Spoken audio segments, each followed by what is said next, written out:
In 2024, John Luciani and his team decided to begin the Team Luciani Honoring Heroes Charity Golf Tournament. My name is John Luciani, and I'm the owner of SERVPRO Team Luciani. The tournament was intended to be used as a platform to raise awareness and support for the Tunnel to Towers Foundation. We just felt inspired to do more to give back.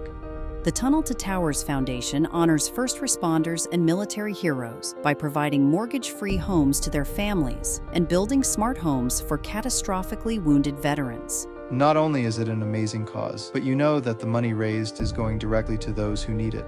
93 cents out of every dollar goes directly to programs and services. As SERVPRO, caring for others is so deeply ingrained into who we are as a team, it only made sense to us to step up our efforts in a big way.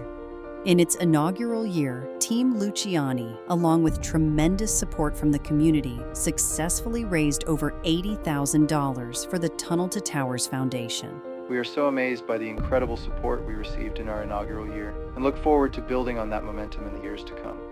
We are truly grateful to everyone who helped make this possible, and we can't wait to see what's in store for 2025.